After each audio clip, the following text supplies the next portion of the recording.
Sabia que nós somos felizes, nós andamos em alegria, nós andamos em uma paz que excede todo entendimento, amém?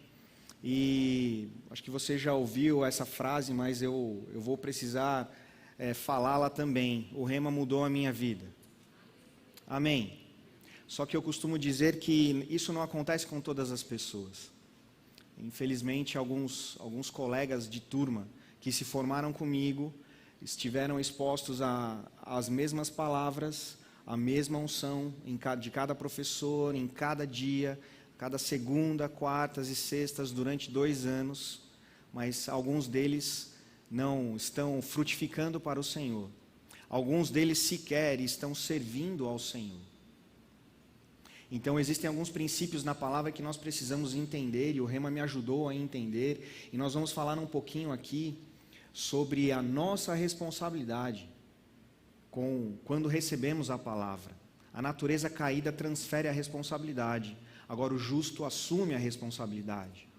Amém? Quando nós entendemos quem nós somos em Cristo Jesus, o que a obra redentora de Jesus fez e nos transformou, nós entendemos que precisamos fazer alguma coisa com esta obra maravilhosa. Amém? E quando entendemos que precisamos fazer alguma coisa, nós vamos fazer simplesmente aquilo que Jesus nos disse para fazer.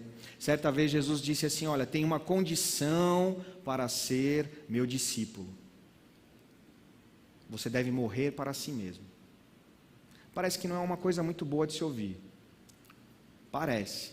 Mas quando nós entendemos essa vida, e quando nós entendemos quem é o nosso Deus, quando nós entendemos o que Ele fez por nós, quando temos as revelações da palavra, nós entendemos que é o melhor caminho e a melhor decisão a fazermos. É rendermos totalmente a nossa vida a Ele, é morrermos para nós e vivermos para Ele. Algo que você vai ouvir muito no Rema é o que o profeta Oséias disse, que o povo perece por falta de conhecimento. E nós conseguimos entender muito bem isso, porque o conhecimento está nas nossas vidas diariamente em todas as nossas áreas. Se você é um profissional, se você se dedicar em uma área do conhecimento, se você se tornar um especialista em uma determinada área do conhecimento, naquele assunto, poucas pessoas vão conseguir te enganar, ou até mesmo ninguém vai conseguir te enganar. Vocês estão comigo? Na palavra é a mesma coisa.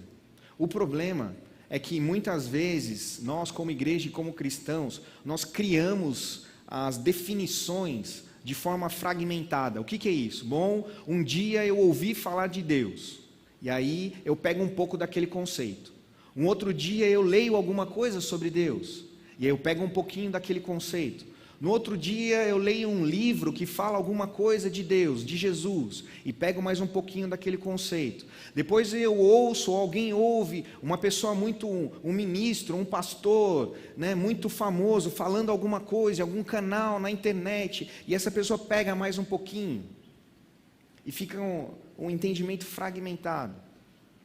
Então o Rema, ele vai nos ensinar a palavra revelada e verdadeira, amém? Em algumas aulas do Rema, eu confesso que eu chegava em casa e não conseguia dormir, eu ficava meditando, eu falei, não é possível.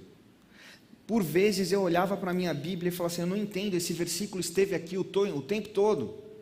Algum formando do Rema passou por isso? Me ajude. Fala, não é possível que esse versículo esteve aqui o tempo todo. E muitos deles eu já havia lido, só que não havia entendido. Porque Jesus mesmo disse que conhecereis a verdade, e a verdade vai libertar. Nós devemos conhecer Jesus, e Jesus, o conhecimento de Jesus, ele nos liberta. Não de ouvir falar como Jó. Jó confessou, Deus, eu te conhecia de ouvir falar. Mas quando Jó passou a andar com Deus, Jó conheceu Deus verdadeiramente. E eu vou falar aqui de algumas matérias, porque a matéria justiça de Deus, ela acaba entrando um pouquinho em algumas outras matérias, em alguns outros temas, mas de forma bem profunda. Eu quero falar aqui de algumas matérias para te deixar empolgado mesmo, é de propósito, amém? Eu não estou aqui, como o apóstolo Paulo disse, com palavras de conhecimento humano ou de persuasão humana. Eu creio que é inspirado pelo Espírito Santo de Deus, mas eu quero te provocar mesmo, para que você que ainda não fez o rema, saia daqui convicto e já faça a matrícula. Amém. A matéria Justiça de Deus é uma matéria cuja a base dela é o maior evento que já existiu em toda a face da terra em qualquer tempo, que é a morte e ressurreição de Jesus. Não há nenhum outro evento mais importante do que esse evento, a morte e ressurreição de Jesus. Outras matérias têm a redenção como base, a matéria realidades da nova criação, a matéria aliança de sangue, e cada uma dessas matérias vai abordar um determinado aspecto, porque, meus irmãos, a redenção em Cristo Jesus é algo grandioso. Então, como a Jane disse aqui, hoje vai ser um pequeno fragmento, uma pequena pepita dessa maravilha que é a revelação de que nós somos a justiça de Deus. Eu queria, antes de nós entrarmos na matéria em si, eu queria pavimentar aqui uma estrada para nós conseguirmos correr velozmente. Eu creio que você já vai receber alguns princípios que, se você colocar em prática, você vai ter bons resultados. Não tem como nós sermos bons em nada na nossa vida sem a repetição. Diga repetição. Você concorda comigo? Eu tenho 2 filhos, eles têm 11 anos de idade. E eles têm dificuldades em algumas matérias, o que é muito normal. E aí eu sempre falo, filhos, está muito fácil resolver isso. Vamos exercitar? E quanto mais eles exercitam, quanto mais eles repetem as mesmas coisas, melhores eles ficam.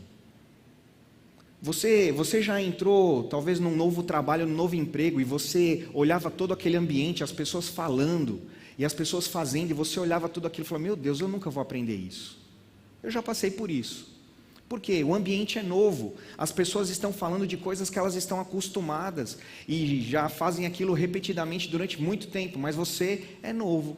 Então, no rema, muitas vezes essa sensação acontece, meu Deus, eu nunca ouvi desse jeito, desta forma.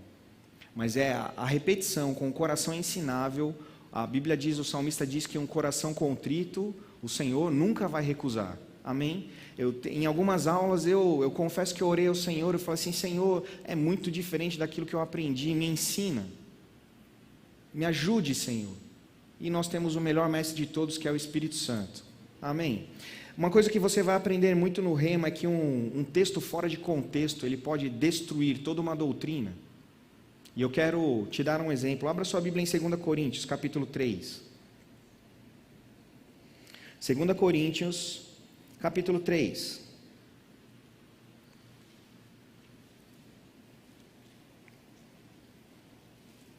Nós estamos em uma escola da palavra e do Espírito, então leremos muito a palavra hoje, amém? 2 Coríntios, capítulo 3, versículo 6, diz assim. 2 Coríntios 3, 6. Ele nos capacitou para sermos ministros de uma nova aliança, não da letra, mas do Espírito, pois a letra mata, mas o Espírito vivifica. Quem já ouviu esse versículo alguma vez na vida? Levanta a mão. Quem já ouviu esse versículo no seguinte contexto? Meu irmão, toma cuidado, a letra mata. Essa coisa de você estudar muito, de você querer conhecer muito profundamente, a Bíblia diz, a letra mata, mas o Espírito vivifica. Quem já ouviu nesse contexto? Levante a mão. Mas não é esse contexto que está escrito aqui, porque seria contraditório. Nós vamos ver, por exemplo, uma instrução de Deus a Josué, dizendo assim, Josué, olha, seja forte e corajoso, medita na lei, medita na palavra dia e noite. Em outras palavras, Deus disse, Josué, você precisa ser especialista nessa letra. O salmista, no Salmos capítulo 1, ele vai dizer assim, olha, aquele que anda segundo o conselho dos ímpios, aquele que se assenta com os zombadores, aquele que dá ouvidos aos escarnecedores, o Senhor não tem prazer com ele. Porém, o justo é como árvore plantada junto a ribeiros de águas, cujas folhas não caem, dá o fruto na estação própria e tudo que ele faz prospera. Ele prospera por quê? Porque antes ele diz, tem o seu prazer na lei do Senhor e nela medita dia e noite. Oséias disse que o povo perecia por falta de conhecimento. Jesus disse que era necessário conhecer para ser liberto. Então parece não fazer sentido que conhecer, o conhecimento da letra vai matar. Estão comigo? Agora vamos continuar lendo aqui. Versículo 7.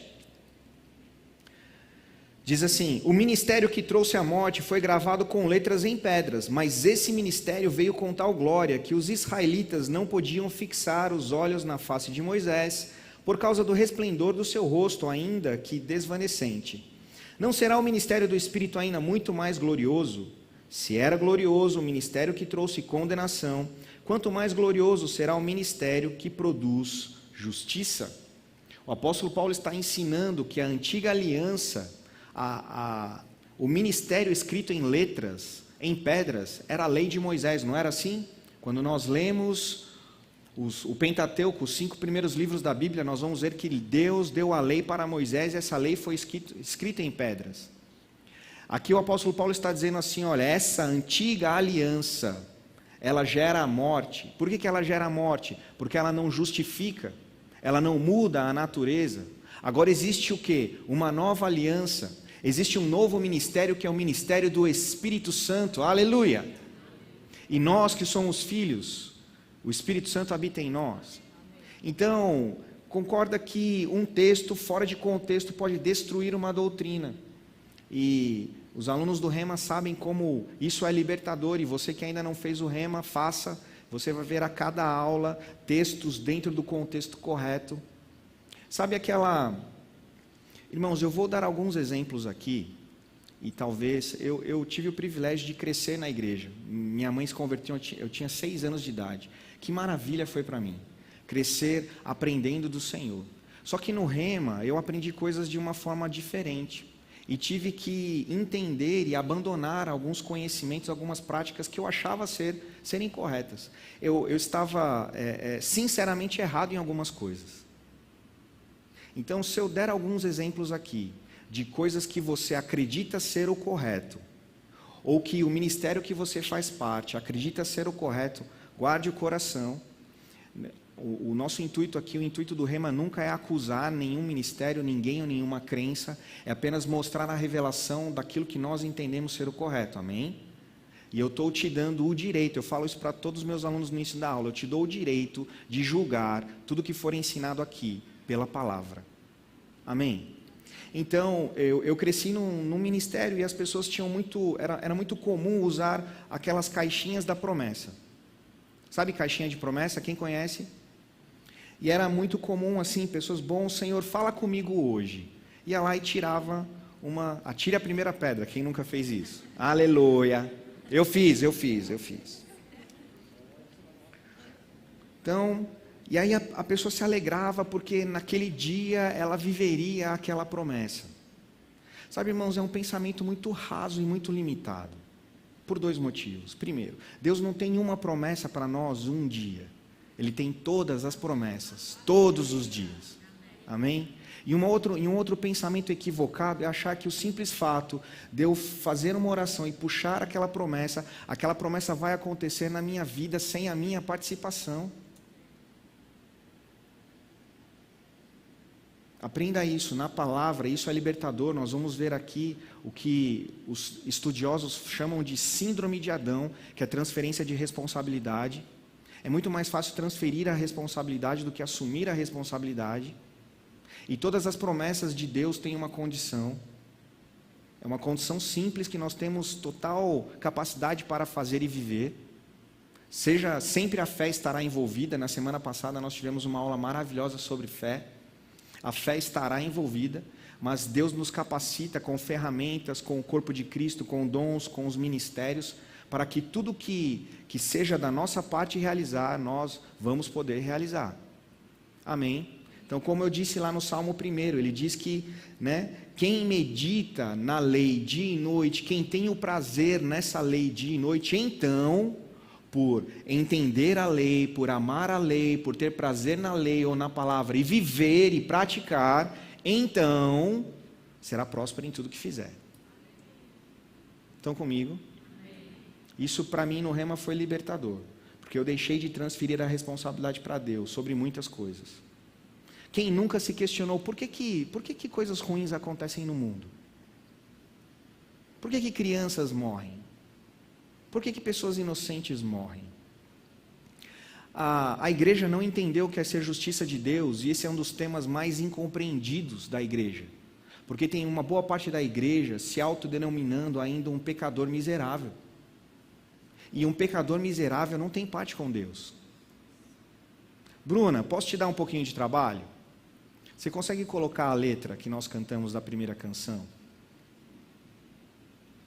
Se quem nasceu de novo entender que é um pecador miserável, esse não pode ter parte com Deus. Tiago diz que Deus ouve a oração do justo, não ouve a oração do pecador. Bom, então se eu sou um pecador, Deus não vai ouvir a minha oração. Sou justiça de Deus, na justiça de Cristo Jesus. O sangue do justo Jesus me redimiu. O sangue do justo Jesus me resgatou. O sangue do justo Jesus me absolveu. O sangue do justo Jesus me limpou. O sangue do justo Jesus me perdoou. Aleluia! Então, se quem nasceu de novo entender que a obra de Jesus não foi completa, estará com problemas. Porque sempre vai esperar alguma coisa ainda que precisa acontecer. Muitas pessoas ainda dão mais crédito à queda de Adão do que à redenção de Jesus. Então se acham ainda pecadores depois de terem nascido de novo. Passa para a próxima. Por favor, Bruna. A palavra me recriou, na presença de Deus estou. A dignidade de filho o Pai restaurou a mim. Nós vamos ver o que o homem caiu o que o homem perdeu quando ele caiu. Ele perdeu dignidade, ele perdeu o relacionamento com Deus. Mas em Jesus tudo isso nos foi restaurado. O autor de Hebreus diz que pelo sangue de Jesus, ele criou um novo e vivo caminho para nós. Sabe, pessoas acham que o sangue de Jesus foi apresentado ao diabo. Não foi, irmãos, não foi. Tem uma matéria, aliança de sangue espetacular, que você fica especialista nisso. O autor de Hebreus diz que Jesus, como sumo sacerdote, ele entrou no Santíssimo Lugar, não agora em templos formados por mãos humanas, mas no verdadeiro templo, e ele apresentou um sangue dele mesmo, de um justo, de uma vez por todas. E por causa disso, eu e você temos acesso a Deus. Romanos é uma carta de alforria, é uma carta de justificação. Quando foi Martinho Lutero, o pai da Reforma Protestante, ele foi lendo o livro de Romanos que ele teve a revelação de que o justo vive pela fé e de que a justificação vem pela fé e não por obras. Porque era um período que a igreja pregava o purgatório, a igreja ensinava e pregava as indulgências, a igreja ensinava e pregava as penitências. Você já ouviu coisas como essa? E ele começou a ler o livro de Romanos, ele leu lá o versículo bom, nenhuma condenação há para aqueles que estão em Cristo Jesus. E ele, mas espera aí, eu tenho sido ensinado diferente. Ele lá em Romanos 5,17, os que receberam a abundância da graça e o dom da justiça reinarão em vida por intermédio de um Jesus. E ele, tem alguma coisa diferente do que eu tenho ouvido e aprendido? Eu não sou pecador. A Bíblia diz lá em Romanos que quando nós éramos pecadores, eu não sou professor de português, mas eu sei que éramos está no passado. Quem era não é mais. Aleluia! Quando diz lá, quando nós éramos pecadores, Ele se entregou por nós. Mas diz lá também que Ele morreu e nós morremos com Ele, e Ele ressuscitou e nós ressuscitamos com Ele. De certo, quer certo vivamos ou morramos, nós somos do Senhor. Aleluia! Um pecador não é do Senhor, um justo é do Senhor. Pode passar, Bruna. Aquele que não conheceu o pecado, Deus o fez pecado por nós, para que nele fôssemos feitos justiça de Deus. Isso está escrito em 2 Coríntios, capítulo 5, versículo 21. É um versículo chave, base da disciplina da matéria justiça de Deus. Vamos analisar. Aquele que não conheceu o pecado, quem não conheceu o pecado? Jesus. Deus o fez pecado por nós. Foi Deus, irmãos, esse plano todo foi de Deus. Isaías, capítulo 52, 53, o profeta Isaías vem explicando. A Bíblia diz lá que Deus se alegrou em moer ou ver Jesus destruído. Parece ser um Deus mau, né? Só que não. A justificação foi um ato legal. Algumas pessoas poderiam falar assim: puxa, mas se Deus, por que Deus entregou Jesus? Ele não poderia simplesmente aniquilar todas as coisas e fazer de novo de uma forma diferente para que Jesus não sofresse? Só que uma das características de Deus, e tem uma matéria chamada caráter de Deus, Deus é justo. Uma vez que Ele lança a sua palavra, Ele é fiel para cumpri-la. E meu amado, Deus não muda. Que segurança para nós. Deus não muda. E Ele é bom. Amém. O autor de Hebreus diz que Jesus é a exata expressão de Deus. Certa vez perguntaram, se não me engano foi Filipe, perguntou para Jesus: Jesus, mostra-nos o Pai. Ele falou: ô Filipe, andando tanto tempo comigo assim, você ainda não conhece o Pai. Quem vê a mim, vê o Pai. Porque eu faço e eu falo o que o Pai faz e o que o Pai fala. Algum doente chegou para Jesus e disse: Jesus, eu quero ser curado, ou me cura. E Jesus falou assim: não, porque você não tem sido um bom cidadão, e você vai ficar com essa doença para você aprender alguma coisa durante um tempinho, viu? Ele fez isso, amados. E por que existem algumas doutrinas que têm isso como base? Diga: falta de conhecimento. Então a falta de conhecimento faz o povo perecer. Por que a falta de conhecimento é tão destrutiva? A nossa fé tem uma limitação. A nossa fé só consegue se apropriar e viver aquilo que ela conhece. Tem um livrinho muito pequenininho do irmão Reagan, chamado Pensamento Certo e Pensamento Errado. Ele fala coisas muito simples e óbvias lá, mas a palavra é simples e é óbvio mesmo. Muitas coisas. Abrindo um parênteses aqui, pessoas às vezes querendo saber informações do Rema, perguntam: puxa, o Rema, quem se forma no Rema, ele tem bacharelado em teologia? Não. O estudo científico é muito bom, e eu sou um estudioso, eu gosto do estudo científico. Agora, uma teologia, um bacharelado em teologia, vai ter, por exemplo, lá disciplinas como sociologia, psicologia, antropologia, filosofia, estudos científicos. Meu amado, eu aprendi uma coisa: a ciência consegue explicar alguns fragmentos da palavra, mas não consegue explicar, não chegar nem perto das revelações que nós temos. Agora, a palavra explica a ciência, e nós nem precisamos da ciência. Se os pré-requisitos para alguém estudar no Rema são bem simples. Por exemplo, quem vai estudar um curso de bacharelado em teologia, você sabe que existe lá uma necessidade, um pré-requisito que é ter o ensino médio completo. Não é assim? O Rema não tem essa exigência. Agora pense comigo. Se Jesus, ele chamou 12 pessoas. Então vamos imaginar que Jesus foi montar um Rema, e ele vai chamar lá 12 pessoas para treinar, e esses 12 serão futuros professores do Rema. Se a exigência fosse a mesma exigência de que um curso de bacharelado em teologia, os 12 não estariam nesse curso aí não. Pedro era pescador. A Bíblia diz que ele era até duro nas palavras. Talvez Paulo entraria.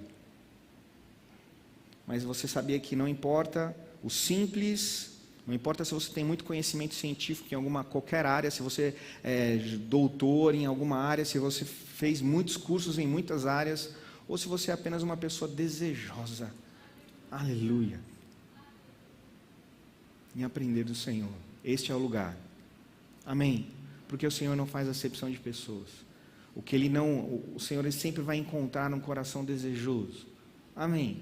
Meus amados, eu me empolgo. Eu sempre digo que alguns professores correm, alguns pulam, alguns gritam e eu choro. Eu estou vendo aqui alguns ex-alunos meus já sabem disso. Abra sua Bíblia em Colossenses capítulo 2. Obrigado, Bruna, pela letra da música. E a canção vai finalizar dizendo que aquele que habita em nós é o maior. Amém? se aquele que habita em nós é o maior. Algumas coisas que vocês, fiquem com Colossenses 2 aberto aí, mas eu quero passar dar uma pincelada em algumas coisas que você vai aprender nessa matéria. Qual a real condição de quem nasceu de novo? É um justo ou um pecador? Então, nessa matéria, você vai aprender. Nós precisamos de intermediários para ter relacionamentos com Deus? Então, vamos aprender nessa matéria. Vamos aprender que a justiça era a condição original do homem. Vamos aprender como a morte se propagou por toda a humanidade em todos os tempos e eras. A diferença entre judeus e gentios e igreja? Sabe, irmãos, tem uma parte da igreja hoje que gostaria de ser judeus. E é um grande erro. É um grande erro. A Bíblia, o rema ele é cristocêntrico, nova aliança. Então o apóstolo Paulo vai dizer lá no livro de Romanos que agora em Jesus não importa judeu, gentio, grego, bárbaro, o que importa é ser filho de Deus, o que importa é ser igreja, o que importa é ter Jesus Cristo, né, o trino Deus habitando dentro de você através da redenção em Jesus. E não há nenhum problema em honrar o povo judeu e muitas vezes, né, representar coisas que foram importantes em determinadas épocas, mas não trazer como se isso fosse uma necessidade, não apenas uma necessidade, como se fosse vital para o dia de hoje, ou até mesmo um pecado se não fizer. Lá em Romanos diz que o fim da lei é Cristo. Amém? Atos capítulo 15 tem o concílio de Jerusalém, porque estava tendo uma confusão na época lá. Existia um grupo de judeus cristãos que se converteram e gentios cristãos. Quem eram gentios? Eram todos os povos que não eram da aliança, não eram judeus. E os judeus cristãos, os cristãos estavam tentando convencer os gentios a praticarem a lei, guardar o sábado, fazer as festas, em relação aos alimentos. Não mais apenas a lei, não, excluindo a lei sacrificial, a morte, a oferta, o holocausto de animais, porque eles entendiam que agora não é mais necessário, o sangue de Jesus foi apresentado. E eles se reuniram lá e chegaram a uma conclusão. Tiago disse, não é prudente colocar esse jugo sobre os gentios. E existe boa parte da igreja hoje no mundo querendo ser judeu. E nós somos igreja. Diga, eu sou igreja. Eu sou justo. Vamos aprender a justificação no Novo Testamento, batalha espiritual, cura interior e quebra de maldição. O que a Bíblia diz sobre batalha espiritual? Nós somos uma igreja triunfante ou uma igreja militante? Nós temos que lutar para derrotar o diabo ou ele já foi derrotado por Jesus? Então nós vamos aprender o que a Bíblia fala sobre maldição, sobre cura interior e batalha espiritual. Vamos aprender, uma vez salvo, salvo para sempre? Vamos aprender também. E a níveis de justiça? Eu sou mais justo do que você? A resposta é não, mas nós vamos, nessa matéria, aprender o porquê disso. Tudo, então, estou dando aqui um pouquinho do que nós vamos aprender nessa matéria, mas você está lá em Colossenses capítulo 2, versículo 8. Colossenses capítulo 2, versículo 8. Diz assim: tenham cuidado. Meus amados, quando o apóstolo Paulo diz tenham cuidado, concorda que é uma orientação importante? Tenham cuidado para que ninguém os escravize a filosofias vãs e enganosas, que se fundamentam nas tradições humanas e nos princípios elementares deste mundo e não em Cristo. Pois em Cristo habita corporalmente toda a plenitude da divindade. Vamos ler o 9 novamente. Pois em Cristo habita corporalmente toda, diga toda, a plenitude da divindade. Toda a plenitude da divindade. Em Cristo habita toda a plenitude da divindade. Em Cristo habita todo o poder. Em Cristo habita toda a autoridade. Vamos continuar. 10. E por estarem nele, você está nele? Aleluia. E por estarem nele, que é o cabeça de todo o poder e autoridade, vocês receberam a plenitude. Aleluia. Ele está dizendo, em Cristo habita toda a plenitude da divindade. E aqueles que estão nele receberam dessa plenitude. Meu amado, esse versículo já seria suficiente para nós ficarmos meditando durante muito tempo. Porque em nós, porque nós estamos em Cristo, em nós habita toda a plenitude. No Rema tem algo muito importante em todas as matérias, eu quero passar isso para você. Tem um aspecto legal. O que é um aspecto legal? Acabamos de ler aqui. É aquilo que nós temos direito. Amém? Então está dizendo aqui que aqueles que nasceram de novo estão em Cristo, a plenitude da divindade habita nele, através de Jesus. Agora, viver isso, ou transformar algo que é legal, que é um direito, transformar em uma experiência é automático? Não. Então, transformar os direitos que Jesus conquistou para nós, que é o aspecto legal, é algo legal, algo que é um direito meu, transformar isso em uma experiência, aquilo que é vital, aquilo que eu vivo, depende de nós. Diga, é pela fé. Aleluia, aleluia. Então vamos ir para o início de todas as coisas. Gênesis, abra sua Bíblia. Gênesis capítulo 1.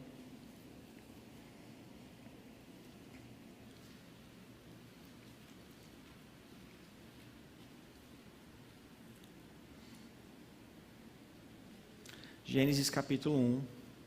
Antes de nós lermos Gênesis capítulo 1, deixa eu dar uma definição para você de justiça de Deus. Você que já estudou no Rema sabe disso. Você que vai fazer a sua matrícula, você vai receber um material, uma apostila, e essa apostila é bem rica, e você vai ter um material bem rico para você acompanhar nas aulas e estudar em casa também. A definição de justiça de Deus é o quê? É estar na presença de Deus, sem medo, sem culpa, sem complexo de inferioridade, com dignidade, chamando a Deus de Pai, como se o pecado nunca tivesse existido. Porque o pecado traz condenação, sim ou não, amados? Sim. O pecado traz nós vamos ver aqui o que aconteceu com Adão: medo, indignidade, inferioridade. O pecado traz isso. Nós vamos ver Pedro, logo depois daquela grande pesca maravilhosa. Lembram que Pedro passou a noite toda tentando pescar, não pegou nada. Jesus deu uma palavra para Pedro: Pedro, lança as redes. Pedro lançou as redes. A Bíblia diz que ele precisou de ajuda, foi a maior pesca que ele fez na vida dele. E aí, quando ele se deu por si, ele olhou para Jesus. A Bíblia diz que ele se lançou, se ajoelhou e falou assim: Jesus, afaste-se de mim, porque eu sou pecador. Está vendo como o pecado traz essa sensação de indignidade, de condenação. E é isso que o diabo tem feito com boa parte da igreja hoje ainda. Apontado o dedo de acusação. Amém. Vamos lá, Gênesis capítulo 1, versículo 26. Diz assim: Então disse Deus: façamos o homem à nossa imagem, conforme a nossa semelhança. Domine ele sobre os peixes do mar, sobre as aves do céu, sobre os animais grandes de toda a terra e sobre todos os pequenos animais que se movem rente ao chão. Criou Deus o homem à sua imagem. A imagem de Deus o criou, homem e mulher os criou. Deus os abençoou e lhes disse: sejam férteis e multipliquem-se, encham e subjuguem a terra. Dominem sobre os peixes do mar, sobre as aves do céu e sobre todos os animais que se movem pela terra. Disse Deus: eis que lhes dou todas as plantas que nascem em toda a terra e produzem sementes, e todas as árvores que dão frutos com sementes, elas servirão de alimento para vocês. Então aqui eu quero chamar a atenção para algumas palavras. No versículo 26, a minha versão é NVI, diz assim: domine. E essa palavra domine, ela vai ser repetida no versículo 28. Então Deus colocou no homem a capacidade de dominar. Amém? Então Deus falou assim: eu fiz todas as coisas. Agora quem vai dominar sobre todas essas coisas é você. E aí ele usa outras palavras como subjuguem. No versículo 28, subjuguem a terra. No 28 diz assim: Deus os abençoou. Gente, para um pouquinho, tenha apenas alguns segundos para meditar nisso. o tamanho da bênção de Deus.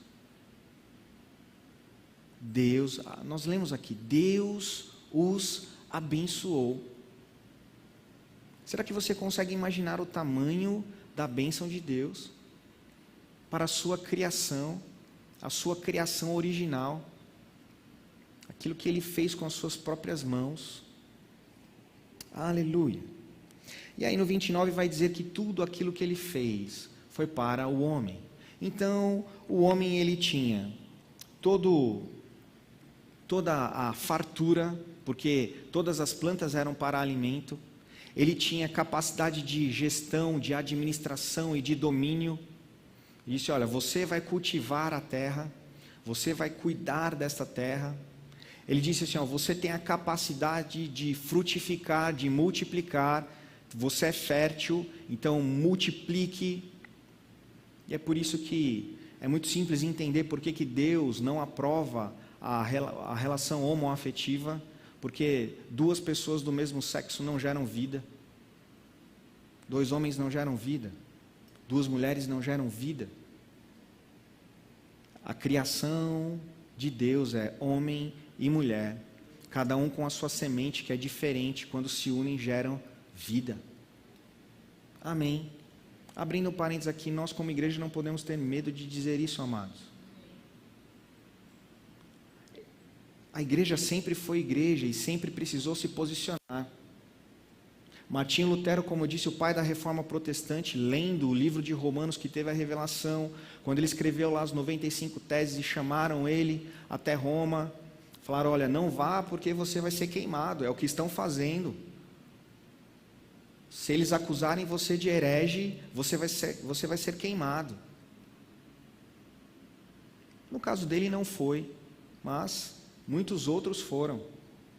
Na aula de Atos você vai aprender um pouquinho disso, na aula de história da igreja também.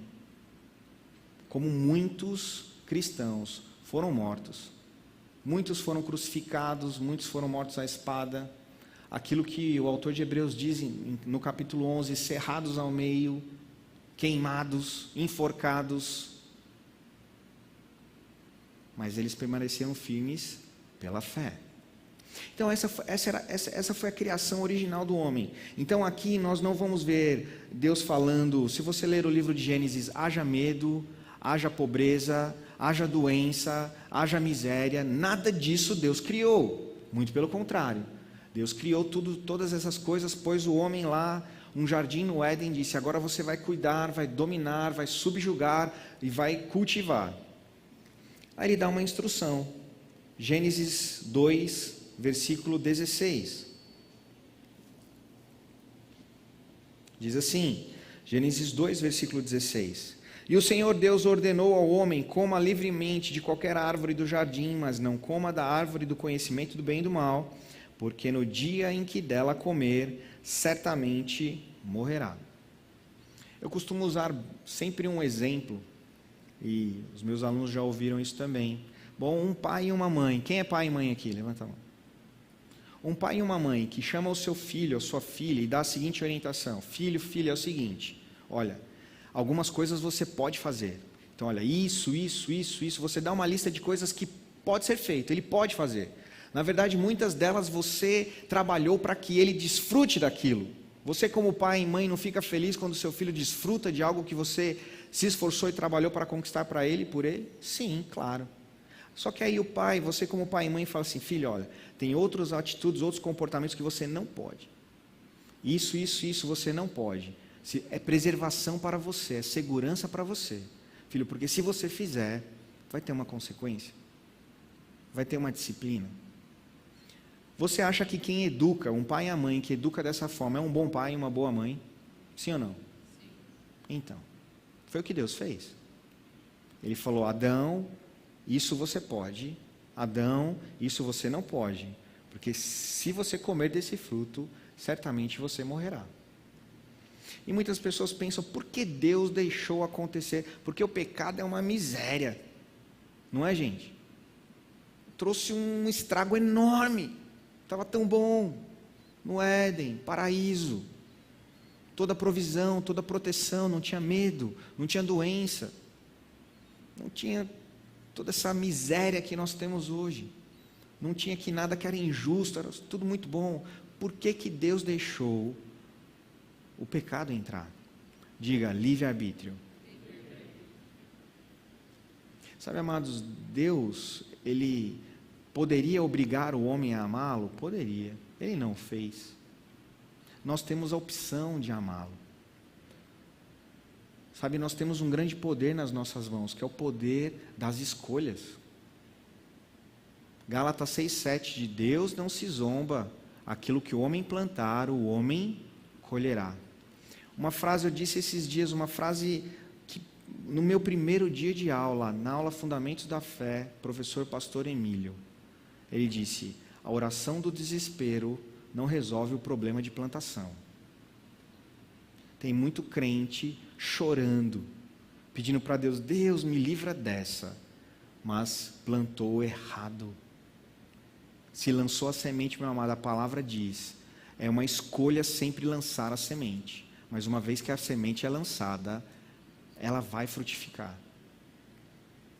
Se lançarmos uma boa semente, são frutos bons. Se lançarmos uma semente ruim, se tomarmos uma decisão ruim, as consequências também são ruins. E nós vamos ter que sofrer o dano se tomarmos decisões erradas. Agora, podemos resolver um problema de plantação errado? Claro. Como? É chorando para Deus? É o choro que move Deus? A Bíblia diz que com choro nós agradamos a Deus? Não. A Bíblia diz que é fé. Amém? Então, se nós lançarmos boas sementes e sementes corretas, essas boas sementes vão resolver o problema da semente errada. Amém? Então, quanto antes, mais rápido nós nos despertarmos para fazer o que é correto, mais rapidamente nós vamos ajustar e consertar o que está errado. Estão comigo?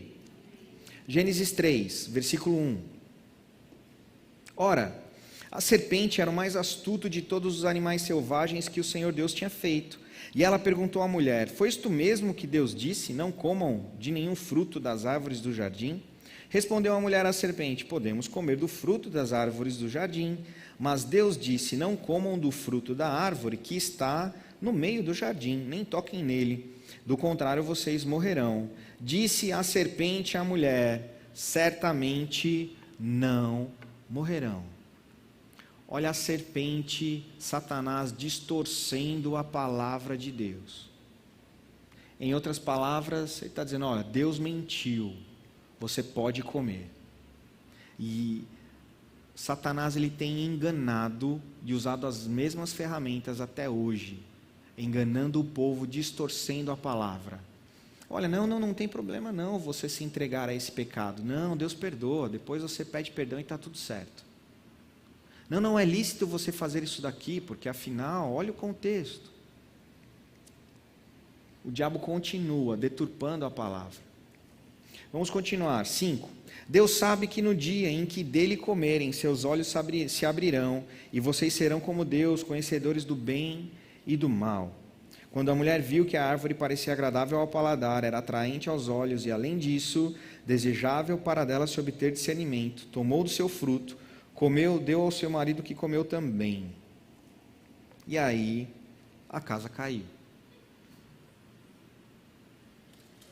E aí no Rema você vai aprender sobre 3 tipos de morte, a morte espiritual, a morte física e a morte eterna ou segunda morte. Neste momento Adão morreu espiritualmente. Ele comeu. Porque Adão, um homem justo, santo, puro, assim a semelhança de Deus, agora não era mais um homem justo, puro. A natureza pecaminosa e diabólica entrou nele, por conta da transgressão, por conta do erro. Vamos continuar. Gênesis 3, versículo 8. Ouvindo o homem e sua mulher os passos do Senhor Deus, que andava pelo jardim enquanto soprava a brisa do dia, esconderam-se da presença do Senhor entre as árvores do jardim. Amados, aqui a coisa começou a ficar ruim. Eles se esconderam de Deus. A Bíblia diz que na viração do dia, Deus se encontrava com Adão, Deus tinha relacionamento com Adão. Você concorda que você não se esconde de quem você ama e quer estar perto? Você procura se esconder de alguém que faz mal para você. Esse é um conceito que desde criança nós aprendemos. Nós queremos sempre estar juntos de quem nos faz bem, mas nós queremos estar longe de quem nós, às vezes nem nos faz mal, mas a percepção do mal. E aqui o homem passou a ter uma imagem deturpada de Deus, distorcida de Deus. Bom, eu vou me esconder de Deus. Vamos continuar. 9. Mas o Senhor Deus chamou o homem perguntando: onde está você? Ou onde você está? Pense bem, meus amados, Deus, onipotente, onisciente, onipresente, Ele sabe de todas as coisas, e é atemporal. Deus não está falando aqui de algo geográfico. Adão, onde você está geograficamente? Era como se Deus falasse assim: ei Adão, filho, o que você fez? Porque nós não somos mais um. Onde está você, Adão? Você transgrediu. Essa era a ideia de Deus aqui, nessa pergunta. E aí Adão responde: ouvi teus passos no jardim e fiquei com medo, porque estava nu, por isso me escondi. Medo da melhor pessoa do mundo. Medo da pessoa mais bondosa do mundo. E tem cristãos com medo de Deus, por causa dessa consciência de pecado, por causa da condenação do pecado. 11. E Deus perguntou: quem lhe disse que você estava nu? Você comeu do fruto da árvore da qual lhe proibi comer? Disse o homem: foi a mulher que me deste por companheira, que me deu o fruto da árvore e eu comi. O Senhor Deus perguntou então à mulher: que foi que você fez? Respondeu a mulher: a serpente me enganou e eu comi. Então, em pequenos trechos, nós já observamos as consequências da queda. O homem teve medo, ele teve vergonha porque percebeu que estava nu, ele se escondeu, esse senso de indignidade, ele perdeu a paternidade, ele perdeu a sua filiação, ele perdeu a sua natureza, ele passou a servir agora a Satanás. E olha como tão rapidamente a consequência da queda já estava estabelecida na vida de Adão e Eva. Meus amados, aqui um justo pecou, e mesmo o reconhecimento do perdão, a justiça, ela teria que ser de um justo também. Agora eu quero frisar um ponto aqui, que é a resposta de Adão quando Deus perguntou. Adão disse: foi a mulher que tu me deste. Adão transferiu a responsabilidade. Adão, ele teve ali a oportunidade de falar assim: Deus, eu errei. Isso não mudaria o fato da necessidade de um justo pagar pelo pecado. Mas olha a natureza diabólica, pecaminosa, transferência de responsabilidade. Você acha que isso não está no meio? O mundo jaz no maligno, então no mundo está, mas ainda há características dessa dentro da igreja nos dias de hoje. Não, olha, eu não faço porque o meu pastor não aprova, porque o meu pastor não apoia, eu não faço porque o irmão isso, eu não fiz porque o irmão aquilo, eu não porque o irmão não sei o quê, aquele irmão não gosta de mim, eu gosto de azul, mas ele gosta de vermelho.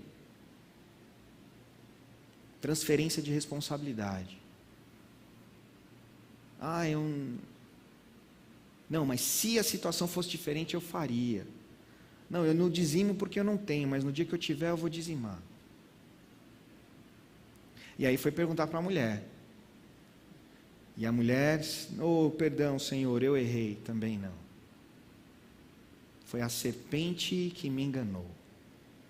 Transferência de responsabilidade. E essa é uma característica não apenas da natureza caída, mas muitos cristãos nascem de novo e não renovam a sua mente nesta área. Continuam transferindo a responsabilidade, jogando a responsabilidade para o outro. Meus amados, no Rema Aula Justiça de Deus são em 7 aulas, todas as disciplinas, nós estamos aqui com alguns pequenos fragmentos dessa aula, mas que seja uma revelação para todos nós aqui. Amém. Nós vamos falar daqui a pouco, o problema do pecado foi resolvido em Jesus. Aleluia.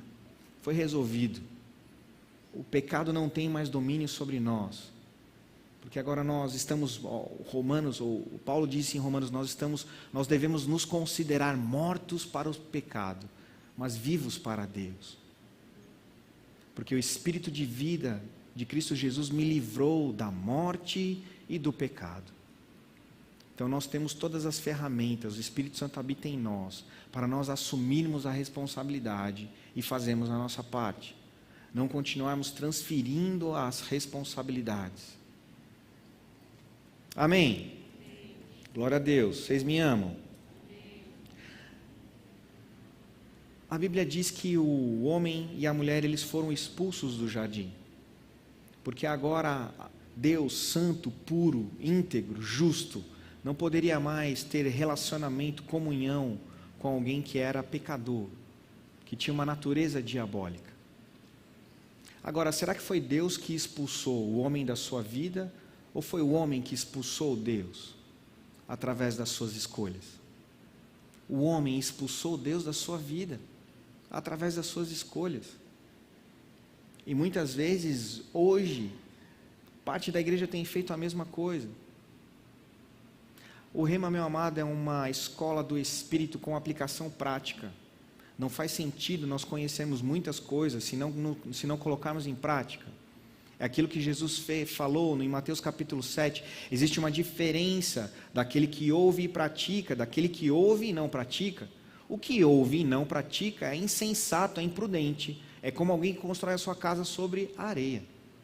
Agora, quem ouve e pratica é sensato, é prudente, é como alguém que constrói sua casa sobre a rocha, porque as tempestades, os ventos virão sobre ambas as casas.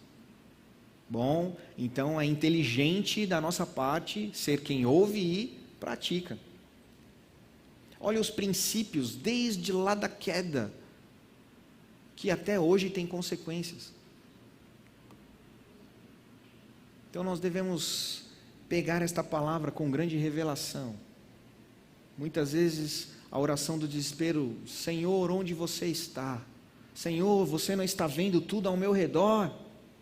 Senhor, você não está vendo esta pandemia, não está vendo como a economia está? Senhor, você não vai fazer nada. É como se ele estivesse lá e falasse: filho, eu já fiz tudo em Jesus. Agora está tudo nas suas mãos. Se apropriar disso e viver isso. Matéria fantástica, autoridade do crente. Nós temos autoridade no nome de Jesus. Agora tem crente que, quando vê alguém possesso, endemoniado, tem medo. Ou chama um pastor. Essa questão de procurar intermediários aconteceu lá. Abra sua Bíblia em Êxodo, capítulo 20. Com a queda, o homem passou a buscar intermediários. O homem, ele se sentiu indigno de ter relacionamento com Deus, e o pecado faz isso mesmo. E aí o homem começou a buscar intermediários para ter relacionamento com Deus. Êxodo capítulo 20, versículo 19. Essa consciência do pecado fez com que o homem se afastasse de Deus. Diz assim, Êxodo 20, 19: E disseram a Moisés: Fala tu mesmo conosco e ouviremos, mas que Deus não fale conosco para que não morramos. Qual que era o contexto? Bom, Moisés liderando o povo, e aí o povo chegou: Moisés, é o seguinte, fala você com Deus. Aquilo que Deus falar para você, você vem e transmite a nós, que nós ouviremos, nós obedeceremos, mas que nós não falemos com Deus para que não morramos. Olha a ideia do povo: se eu falar com Deus eu vou morrer. Eu costumo dar esse exemplo também. Todos nós já passamos em algum nível aqui por pessoas que fizeram um preconceito a nosso respeito de alguma das nossas características. De repente alguém que não te conhecia na intimidade, tinha pouco relacionamento contigo, te via de longe, de repente começou a traçar um perfil a seu respeito. Nossa, aquela pessoa, ela é tímida, é brava, é alegre, é calma, é nervosa. Não é assim? Comigo já aconteceu depois de um tempo, com o nível de intimidade e relacionamento, uma pessoa chegar e confidenciar para mim: Leandro, eu pensei que você era desse jeito, e eu estava errado, cara. Porque agora eu te conheço, eu vi que eu estava enganado. A visão que eu tinha a seu respeito, vou parafrasear aqui, estava embaçada. porque nós estávamos longe e não tínhamos intimidade. Mas agora que eu te conheço na intimidade, eu percebi que eu estava errado, você não é nada daquilo. Alguém já passou por isso? Deus passa por isso todo dia. Pessoas tendo uma visão de Deus por causa do distanciamento de Deus. Uma pessoa que tem relacionamento com Deus, que ora todos os dias, que lê a palavra todos os dias, que congrega, que serve, essa pessoa vai conhecer Deus. Agora, uma pessoa que só lembra de Deus no dia mau, no dia da aflição e vai fazer a oração do desespero, isso não é relacionamento com Deus. Essa pessoa não conhece Deus. Essa pessoa não terá as suas orações respondidas, porque não tem semente, não tem estrutura. Amém, amados? E nós vamos ver todo o Antigo Testamento, as pessoas, Deus mata, Deus fere, Deus destrói, Deus é mau. Mas elas tinham uma visão distorcida de Deus, pela distância de Deus. Você vai aprender isso no Rema. Deus, a unção estava sobre reis, sacerdotes, sobre profetas no Antigo Testamento, porque o Espírito Santo não habitava em cada pessoa. A Bíblia diz que hoje nós, os filhos de Deus, somos guiados pelo Espírito Santo de Deus. E tem uma matéria no Rema, como ser guiado pelo Espírito de Deus. O Espírito Santo não habitava, então elas eram guiadas por pessoas, reis, profetas e sacerdotes. O povo não tinha relacionamento íntimo com Deus. Hoje a igreja tem, ou pode ter esse relacionamento, porque não é pecado. Nós não somos pecadores, não é uma natureza diabólica, pecadora e pecaminosa que habita em nós. É a própria natureza de Deus, amém? Nós somos um com Ele. Então, nós não temos nenhuma restrição. A Bíblia diz que o véu foi rasgado e hoje nós temos acesso a Deus. Eu não vou falar de nenhuma canção aqui, mas nas aulas eu falo, porque que quando os alunos do Rema sabem bem disso, as nossas canções mudam, a nossa forma de pensar muda. A gente começa a ouvir determinada canção e fala assim, não, mas não faz sentido essa canção. Está exaltando o sofrimento, exaltando o pecado, exaltando a dor. Por que canções que falam de sofrimento, amados, fazem tanto sucesso? Porque essa natureza caída se identifica com o pecado, com o sofrimento, eu sou coitado e Deus precisa fazer alguma coisa por mim. E essa não é a nossa condição. Meus amados, estamos vivendo uma pandemia e a fé não é negligente, ela não nega a existência de fatos. Ela só coloca cada coisa no seu lugar. A Bíblia diz que eu e você, como justos que somos, quando o pecado domina alguém, essa pessoa, a doença e o diabo têm legalidade sobre ela. Quem é justo e nasceu de novo, pecado e as consequências do pecado, doença é uma consequência do pecado, não tem legalidade sobre as nossas vidas. Agora, sou eu e você como igreja que decidimos, bom, eu vou ser propagador de cura ou propagador de doença? Tem igrejas ainda com as portas fechadas, vão ser abertas só depois da vacina. Meu amado, pense comigo, se Jesus estivesse aqui, será que Jesus iria deixar de pregar? Bom, porque a palavra diz assim, imporão as mãos sobre os enfermos e eles serão curados. E o mundo está dizendo para a gente não impor as mãos. Quando Pedro foi questionado e falaram para ele, você não deve pregar a palavra, ele simplesmente falou assim, olha, importa mais obedecer a Deus do que os homens. Fala sinceramente, eu e você como igreja aqui no Brasil, nós imaginávamos passar por esse tipo de situação? Nós não fazemos parte de países da igreja perseguida. Está na hora de nós mostrarmos se entendemos o que é ser justiça de Deus. Amém. Aleluia, aleluia. Vamos abrir Hebreus capítulo 1.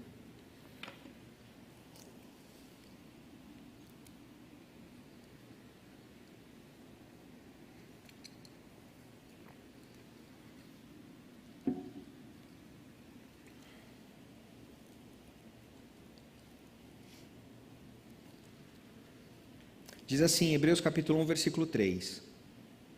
O Filho é o esplendor da glória de Deus e a expressão exata do seu ser, sustentando todas as coisas por sua palavra poderosa. Depois de ter realizado a purificação dos pecados, ele assentou à direita da majestade nas alturas. E Efésios vai dizer que nós estamos assentados lá com ele. Amém. Quantos textos nós vamos ver na palavra que fala sobre a nossa condição?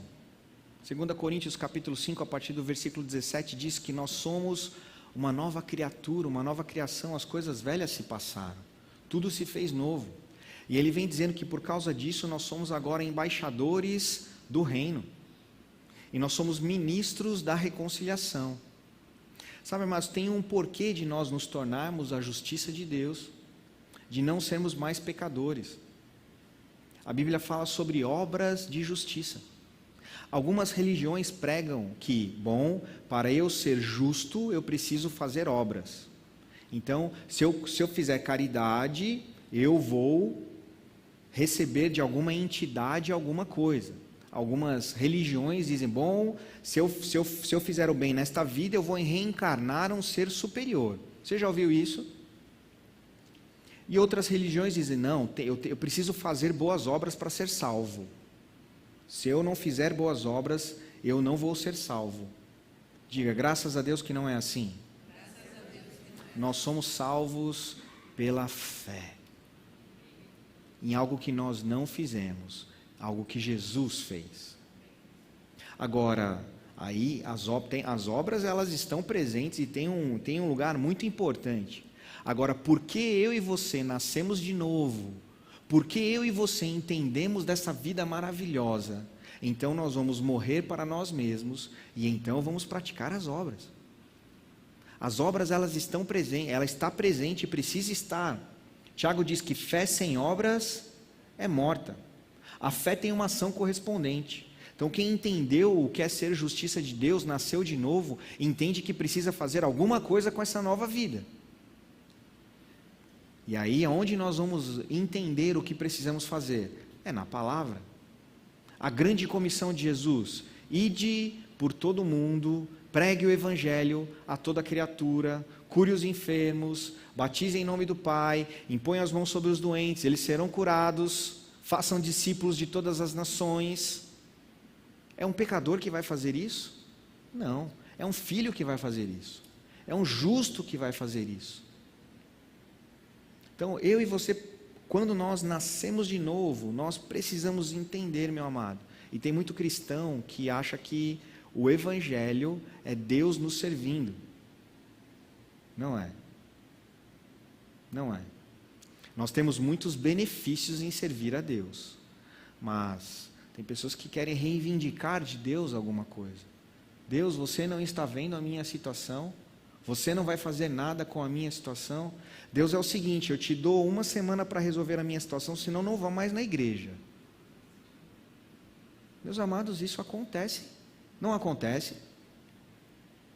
Pessoas negociando, pressionando Deus. Só que a palavra diz, não é assim que nós atingimos o coração de Deus.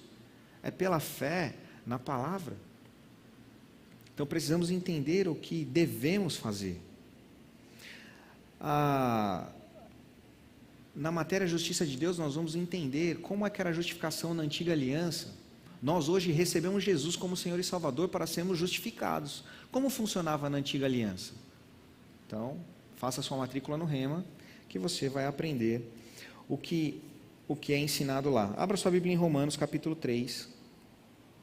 Estamos já caminhando para o final. Que pena, porque a palavra é maravilhosa. Aleluia. Então, mais uma vez, reforçando, no Rema, são 24 matérias, 2 anos, 7 aulas, 7 encontros, cada matéria de aproximadamente 2 horas. Meu amado, sua vida não vai ser a mesma. Amém? Romanos 3, versículo 21, diz assim, Romanos 3, 21. Mas agora se manifestou uma justiça que provém de Deus, independente da lei, da qual testemunham a lei e os profetas, justiça de Deus, mediante a fé em Jesus Cristo, para todos os que creem, não há distinção, Pois todos pecaram e estão destituídos da glória de Deus, sendo justificados gratuitamente por sua graça, diga graça, por meio da redenção que há em Cristo Jesus.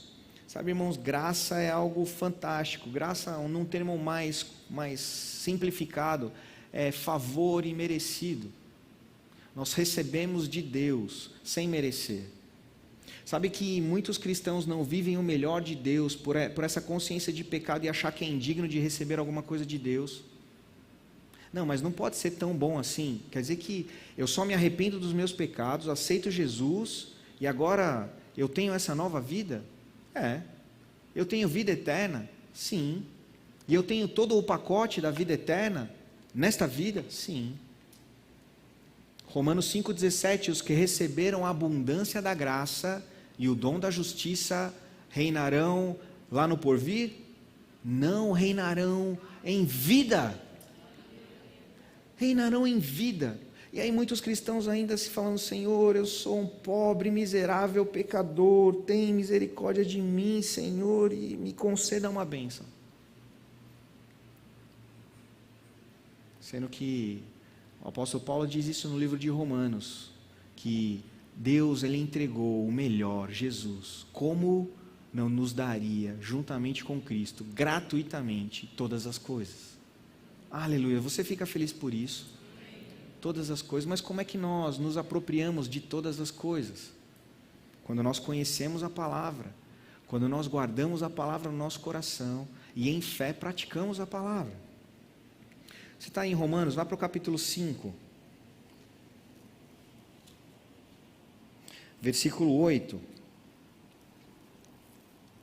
Romanos capítulo 5, versículo 8, diz assim: mas Deus demonstra seu amor por nós. Cristo morreu em nosso favor quando ainda éramos pecadores. Como agora fomos justificados por seu sangue, muito mais ainda seremos salvos da ira de Deus por meio dele. Fomos justificados, fomos absolvidos. Eu queria que você fosse, nós já estamos caminhando para o fim, são muitas coisas preciosas para meditarmos na palavra, mas, enfim, eu creio que o Espírito Santo já falou muitas coisas boas ao nosso coração, amém? Vá lá para 1 João capítulo 4, 1 João capítulo 4,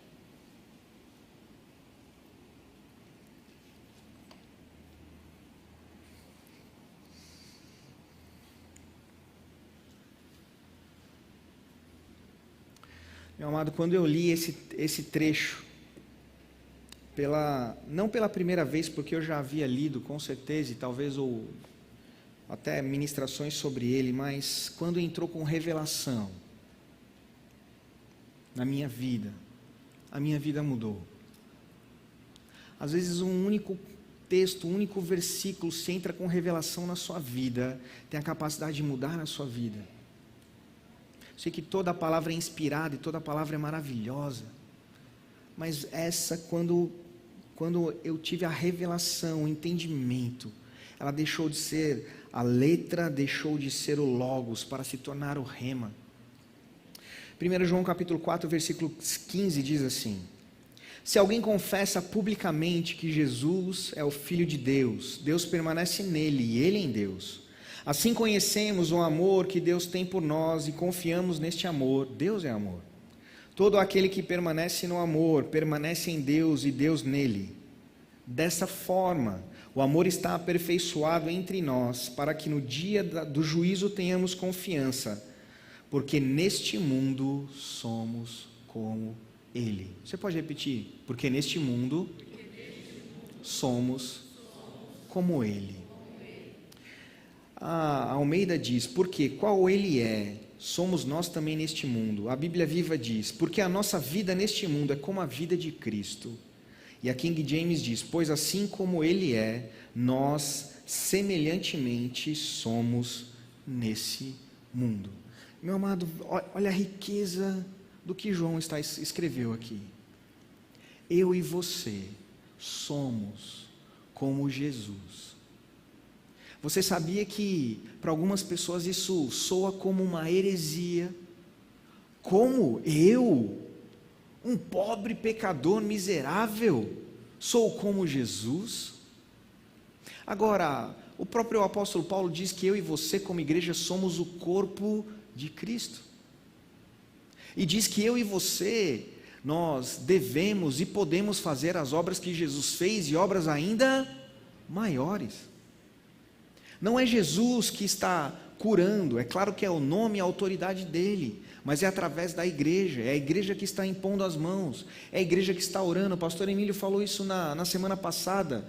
A oração que não é feita, ela não será ouvida e respondida por Deus.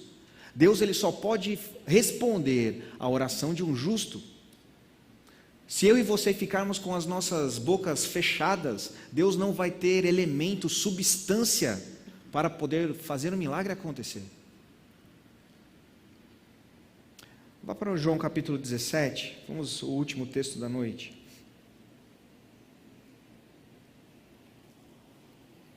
João capítulo 17.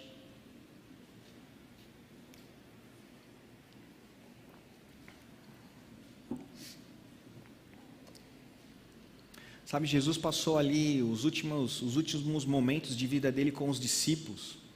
João capítulo 13, 14, 15, 16, eles ceiaram. E depois Jesus vem falando coisas maravilhosas. Ele diz coisas, por exemplo, como: olha, eu sou a videira verdadeira, vocês são os ramos, o meu pai é o agricultor. Esteja em mim para que você dê fruto, porque se você não der fruto, ele será lançado fora. Ele fala de coisas, ele fala do Espírito Santo: olha, é necessário que eu vá, mas vocês não ficarão só, eu enviarei o Consolador, ele é como eu, e ele vai revelar toda a verdade a vocês. Depois desses últimos, não sei se horas, falando ali com os discípulos, Jesus se retira e vai fazer uma oração. Eu quero ler com vocês João capítulo 17, versículo 1. Diz: depois de dizer isso, Jesus olhou para o céu e orou: Pai, chegou a hora, glorifica o teu Filho, para que o teu Filho te glorifique. Pois lhe deste autoridade sobre toda a humanidade, para que conceda a vida eterna a todos que lhe deste. Esta é a vida eterna, que te conheçam, o único Deus verdadeiro, e a Jesus Cristo, a quem enviaste. Eu te glorifiquei na terra, completando a obra que me deste para fazer. E agora, Pai, glorifica-me junto a ti, com a glória que eu tinha contigo antes que o mundo existisse. Eu revelei teu nome àqueles que do mundo me deste. Eles eram teus, tu os deste a mim, e eles têm guardado a tua palavra. Agora eles sabem que tudo o que me deste vem de ti, pois eu transmiti as palavras que me deste, e eles as aceitaram. Eles reconheceram de fato que vim de ti e creram que me enviaste. Eu rogo por eles, não estou rogando pelo mundo, mas por aqueles que me deste, pois são teus. Tudo o que tenho é teu, e tudo o que tens é meu. Eu tenho sido glorificado por meio deles.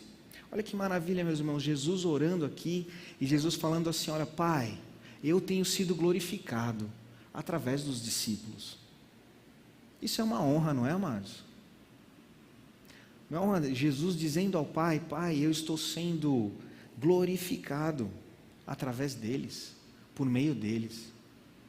É algo que Jesus poderia falar ao Pai sobre a respeito, seu respeito hoje.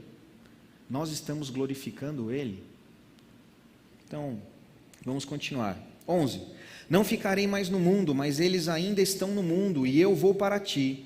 Pai Santo, protege-os em teu nome, o nome que me deste, para que sejam um, assim como somos um. Vamos pausar aqui novamente. Você acha que a oração de Jesus foi respondida, meu amado? Jesus disse assim: Pai, protege-os, protege-os. E boa parte da igreja anda com medo. E Jesus intercedeu por nós. Pai, protege-os. Vamos continuar. 12. Enquanto estava com eles, eu os protegi e os guardei pelo nome que me deste. Nenhum deles se perdeu, a não ser aquele que estava destinado à perdição, para que se cumprisse a Escritura. Agora vou para ti, mas digo estas coisas, enquanto ainda estou no mundo, para que eles tenham a plenitude da minha alegria. Olha mais uma parte da oração de Jesus, ele fala: Pai, que eles, os discípulos, eu e você, tenhamos a plenitude da alegria de Cristo. Meu amado, se apropria disso. A plenitude da alegria de Cristo. Eu e você podemos viver essa plenitude. Não esperar que as circunstâncias melhorem para ter dias de paz, dias de alegria. Nós não precisamos ver nenhuma circunstância mudar, porque nós já temos essa paz, essa alegria dentro de nós. Vamos continuar. 14. Deles a tua palavra e o mundo os odiou, pois eles não são do mundo, como eu também não sou. Não rogo que os tires do mundo, mas que os protejas do maligno. Mais uma vez, Jesus orando ao Pai, que não tire eles do mundo. Quem vai pregar, meu amado? Como ouvirão se não há quem pregue? Somos nós. Por isso que Jesus disse, olha, Senhor, não os tire do mundo, mas proteja-os do maligno. Eles não são do mundo, como eu também não sou. Santifica-os na verdade, a tua palavra é a verdade. Assim como me enviaste ao mundo, eu os enviei ao mundo. Em favor deles eu me santifico. Olha só, meu amado Jesus, ele falou, em favor de mim e de você, Jesus se santificou. Será que isso teve algum resultado? Para que também eles sejam santificados pela verdade. Eu me santifico para serem santificados por mim. Minha oração não é apenas por eles, rogo também por aqueles que crerão em mim, por meio da mensagem deles. Diga, está falando comigo. Porque nós não tivemos o privilégio de andar com Jesus, mas nós somos esses que no futuro cremos em Jesus. Para que todos sejam um, Pai, como tu em mim e eu em ti. Que eles também estejam em nós, para que o mundo creia que tu me enviaste. Dei-lhes a glória que me deste. Olha só, meu amado. Jesus deu a nós a glória que ele recebeu do Pai. Foi isso que você leu aí? Dei-lhes a glória que me deste, para que eles sejam um, assim como nós somos um. Eu neles e tu em mim, que eles sejam levados à plena unidade, para que o mundo saiba que tu me enviaste e os amaste como igualmente me amaste. Pai, quero que os que me deste estejam comigo onde eu estou e vejam a minha glória, a glória que me deste, porque me amaste antes da criação do mundo. Meu amado, mais uma preciosidade. Jesus fala assim, Pai, eu quero que aqueles que tu me deste estejam onde eu estou. E onde Jesus está, o apóstolo Paulo nos diz, ele está assentado à destra da majestade. O melhor lugar, espiritualmente falando, não tem outro lugar maior. E Jesus está dizendo assim, que eles estejam comigo onde eu estou. Então precisamos ter essa consciência de justiça e não de pecado, de miséria, de coitados, porque não o somos. Devemos nos posicionar de forma ousada e saber quem nós somos, porque o diabo tem levado vantagem sobre a vida dos cristãos que não sabem quem são. Amém, meu amado.